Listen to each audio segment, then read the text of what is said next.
All right, everyone, welcome back for another deep dive. And today we're going really far geographically and tackling a topic that hits close to home for so many people around the world: healthcare. More specifically, we're diving headfirst into the complexities of South Africa's healthcare system. Looking forward to this one. Yeah, and as always, we've got an awesome expert here with me who's going to help us unpack all of this. Happy to be here. Awesome. So, South Africa's healthcare system, it's a bit of a paradox, right? You've got this world-renowned private sector that boasts cutting-edge technology and top-notch specialists. But then there's the public system, serving the vast majority of the population, yet constantly grappling with limited resources and, well, let's just say a whole lot of challenges. Absolutely. It's a tale of two very different realities. And bridging that gap is a massive undertaking, one that South Africa is actually attempting to tackle head-on with the proposed National Health Insurance, or NHI, bill. Right, the NHI. A bold move aiming for universal health care coverage. But as with any large-scale system, there are, shall we say, a few question marks swirling around. Definitely questions to be asked, and yeah, a lot of different moving parts. Exactly. So that's exactly what we're going to do today. Unpack those complexities, understand the challenges, and explore what it all means for everyday South Africans. Sounds good. So let's start by painting a picture of these two sides of the healthcare coin in South Africa. We've got articles here talking about private hospitals like Netcare and Mediclinic. They sound pretty impressive. Oh, they absolutely are. These private hospitals are, in many ways, comparable to the best facilities you'd find anywhere in the world. High-tech equipment, highly skilled specialists, short waiting times. It's the gold standard of care. But of course, that level of care comes with a hefty price tag. Yeah, and speaking of price tags, one article mentioned a heart bypass surgery costing over $10,000 in a private hospital. That's right.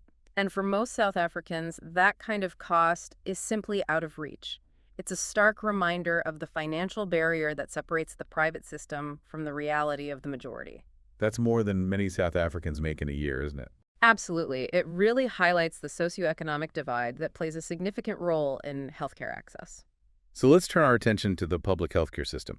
We've got some pretty grim statistics here. 84% of the population relies on it, but it's chronically underfunded and faces massive shortages. It's a tough situation, no doubt. The public system bears the brunt of serving the majority, but struggles with a lack of resources on multiple levels.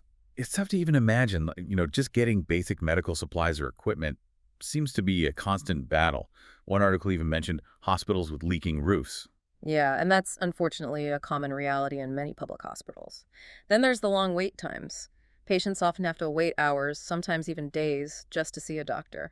It's heartbreaking, and when we talk about these long wait times, it's not just about inconvenience, right? It can have real consequences for people's health. Absolutely. Delayed diagnoses, untreated conditions. It creates a ripple effect that can severely impact individuals and communities. And a major factor contributing to these long wait times is, unfortunately, a severe shortage of healthcare professionals. It makes sense. If there aren't enough doctors and nurses, the system gets even more strained. But why is there such a shortage? Well, one word: brain drain. South Africa loses many of its skilled medical professionals to higher-paying positions in the private sector or opportunities overseas. It's like a vicious cycle, right? Fewer staff leads to longer wait times and potentially compromised care, which then pushes even more qualified professionals to leave. Precisely. And it perpetuates the disparities within the system. It's a difficult problem to solve. And just to add another layer of complexity, let's talk about medical aids for a second. Okay, so medical aids are essentially private health insurance schemes that many South Africans rely on to access private health care. But these medical aids can be incredibly expensive, further excluding a large portion of the population. So it really reinforces that gap between those who can afford quality care and those who are stuck navigating a struggling public system. Right. And then comes the NHI, with its aim to provide universal health care free at the point of service. It's a huge goal, a really ambitious plan. Yeah, the NHI has been generating a lot of buzz. And reading through these articles, it's clear it has sparked a lot of different opinions and concerns. It's a complex issue with no easy answers, and the first question that pops up is funding. How will the government finance such a massive undertaking? Some have suggested raising taxes or introducing a payroll levy, but those ideas have been met with mixed reactions. Yeah, tax increases are never a popular topic, are they? And I can imagine there are concerns about whether the government can even effectively manage a system of this scale, right? Absolutely. Concerns about potential corruption and mismanagement are definitely part of the conversation. And what happens to the existing private sector under the NHI? Will it get squeezed out, leading to an overall decline in the quality of care? Or will a strong public system raise the bar for everyone? There's no clear consensus. It's a real juggling act. It's trying to address these inequalities, but also maintain a certain standard of care across the board. Exactly. And it's a debate that's happening not just in South Africa, but in countries all over the world as they grapple with healthcare reform. It's a global conversation for sure. But in the midst of all these policy discussions and economic debates, it's important to remember the human element, right? The everyday South Africans trying to navigate this complex system. Absolutely. And one thing that struck me while reading these articles was the resilience of the South African people.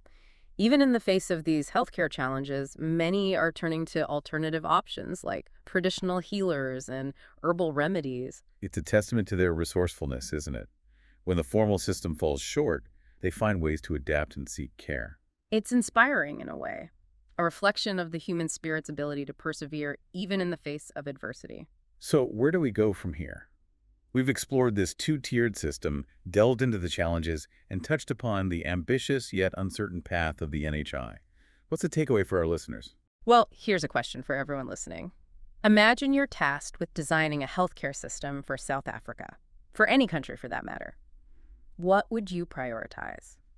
How would you balance the need for quality care with the realities of limited resources and diverse needs? It's a complex question with no easy answers. It really gets you thinking, doesn't it? And like you said earlier, this is a global conversation. So whether you're in South Africa, the U.S., or anywhere else in the world, we encourage you to keep exploring this topic. Research the healthcare disparities in your own country, dig deeper into proposed solutions, or simply reflect on what access to quality healthcare means to you. It's a conversation worth having. Absolutely. So that's a wrap for our deep dive into South Africa's healthcare system. Thanks for joining us. Thanks for having me. And until next time, keep those brains buzzing.